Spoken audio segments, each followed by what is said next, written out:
Coming up, will storms impact your Memorial Day weekend plans? Dedicated to Eastern and Southern Kentucky, this is WYMT Mountain News at 11. Good evening, I'm Steve Hensley. The weather is nice to kick off the long holiday weekend, but it might not stay that way. Strong to severe storms could impact the region just ahead of Memorial Day. That's why we are giving you the first alert, and our newest meteorologist, Eric Dean, is here with more on what to expect. Eric.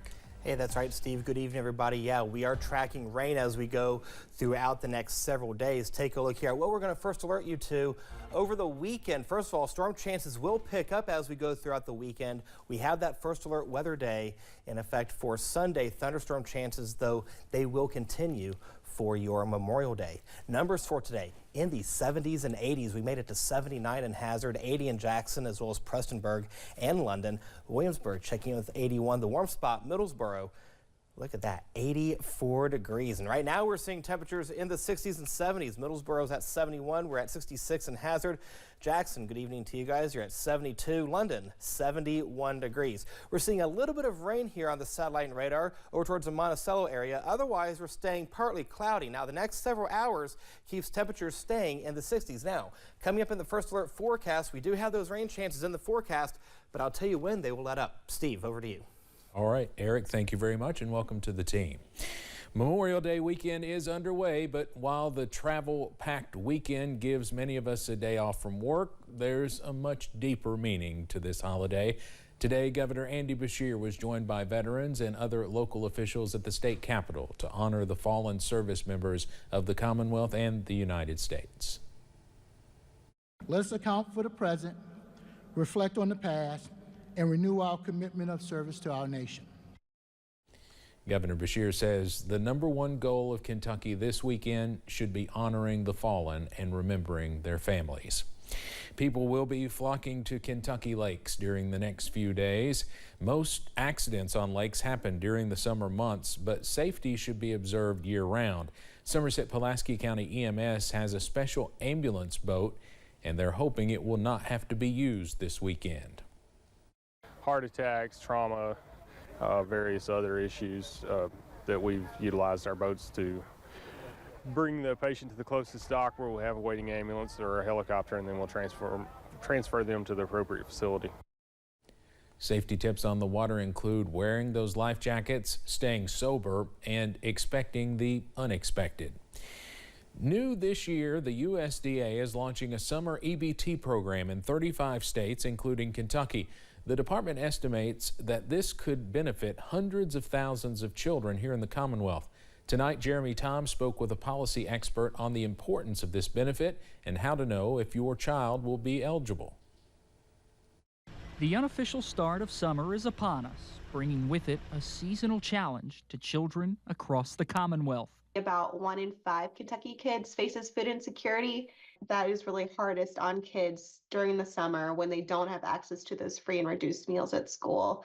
Jessica Klein is with the Kentucky Center for Economic Policy. Her focus is on food insecurity. We know that food insecurity in those early years is really harmful throughout the lifespan of a child in terms of their health and in terms of economic stability. She says a lack of nutritious food on the table can also hinder academic success. But a new federal program could support as many as 600,000 Kentuckians. What it is grocery money. It's grocery money for kids. Summer EBT, or Sunbucks, will give $120 to participating families for each child. Any students aged 6 to 17 who received SNAP, KTAP, which is our cash assistance program in Kentucky, or are in kinship care, they'll receive these benefits automatically. Klein says families can expect to see that money around June 17th. Then she says an application open to anyone will follow, serving as an important supplement for families that need to make ends meet. Hunger has gotten worse as we've seen pandemic supports end. That means fewer people getting the food assistance that they need. So the more options that we have in terms of food assistance, the better. Jeremy Toms, WKYT. Klein encourages anyone who thinks they can benefit from summer EBT to apply. You can be considered for this summer's benefits if you do so by August 15th. Officials with the Kentucky Department of Education have released the financial school report card for the 2022-23 school year. Letcher County school officials found themselves using a lot of that money that school year for flood relief efforts. Assistant Superintendent Josh Yant says they are still rebuilding. Yeah, even down to our central office. Like I said, we had 9 different buildings, and we're pretty fortunate right now. Every building is open back up. We still have 2 major projects with our alternative education building and our one of our athletic complexes. And we should finish everything up in our other buildings by the end of the summer, and that'll be our 2 remaining projects. Yant says they are also still renovating Martha Jane Potter Elementary School. You can find more about the financial report on our website. The second annual William Petrie Memorial Golf Tournament teed off today at the Beaver Valley Golf Course. The golf tournament honors Petrie, who was killed in the line of duty during the Allen ambush nearly 2 years ago, bringing teams to the links to keep his story alive and raise money for the Floyd County Shrine Club. Petrie's son Chase kicked off the event, saying it's an honor to see his dad remembered with a sport he loved for a cause he was proud to support. Great that they've chosen to do it for this year again in honor of my dad, and I thank them for that. And so just glad we're able to get out here and have a pretty decent day with weather and be able to have some fun out here and play some golf. The event saw 14 teams hit the greens today in honor of the fallen officer. 3 Perry County first responder organizations met in downtown Hazard tonight for a friendly cook-off. The Hazard Police Department, Hazard Fire Department, and Perry County Sheriff's Department smoked ribs and pork butts for 5 judges. The idea came from Josh Smith with the Fire Department and Michael Ritchie with the Police Department because of their competitive spirit and shared interest in cooking. The teams also served pulled pork dinners for $10, with all the money going towards events for the kids of the community. I knew what a benefit it would be for the community. You know, when he talked about the competitive spirits between the 2 departments, I was all in on that. But the underline here is this is something that's going to come. All this money that will be spent today will come right back into this community. So it's a great thing. The cook-off required a tiebreaker from an audience member in order to name the Hazard Police Department as the winner.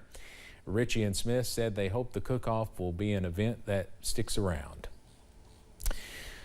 Well, overseas now, a young American couple working as missionaries in Haiti were ambushed and killed in gang violence as they left a church youth event, according to their family. CBS's Danya Backus reports. Criminal gang members in Haiti's capital abducted, shot and killed an American missionary couple and a local man, according to a family member. 2 of the victims, both in their early 20s, were Davy and Natalie Lloyd.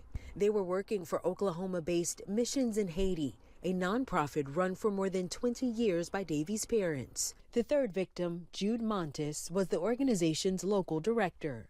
Natalie's father, Ben Baker, is a Missouri state lawmaker. Their lives represent that true love and that deep consideration of others before yourself. CBS affiliate KOTV spoke to Davy Lloyd's father. Davy, Natalie, and Jude barricaded themselves in our home down there. But then the gangs just started shooting up the place, eventually busted the door down and went in and shot them and killed them, and then set Jude and Davy bodies on fire. Miami Herald reporter Jacqueline Charles tells CBS News that Haiti was Davy's life work, even as violent gangs control about 80% of Port-au-Prince. When he went away to college, Bible college, he told every girl that came to him that, hey, if you're not ready to spend the rest of your life living and working in Haiti, then I'm not the guy for you. And Natalie was that young lady. They've just been married for 2 years. The U.S. State Department says it's aware of the killings and offered its, quote, sincerest condolences to the family on their loss. Danya Backus, CBS News. The State Department has long had a do not travel advisory for Haiti. It urges any U.S. citizens in the country to leave as soon as they can. The pressure is mounting for charges against the world's top golfer to be dropped in Louisville. Our sister station Wave reports both the officer involved and Scheffler's team believe it would be best for everyone if the charges do not proceed. Scheffler was driving to a tournament last week when he allegedly refused to comply with an officer's orders near the scene of a fatal traffic accident. A New Mexico judge has rejected a request by actor Alec Baldwin to dismiss the criminal charge against him in a fatal shooting on the set of the movie Rust. The decision means the case remains on track for a July trial. Prosecutors previously dismissed an involuntary manslaughter charge against Baldwin before rebooting the case. A grand jury later indicted Baldwin on the same charge in cinematographer Helena Hutchinson's death. Coming up on Mountain News at 11, a new attraction opens at Dollywood, and it's all about Dolly herself. And in the world of weather, will you need the raincoat, the sunglasses, or maybe a little bit of both this weekend? I'll have that answer coming up in the First Alert forecast in a few minutes.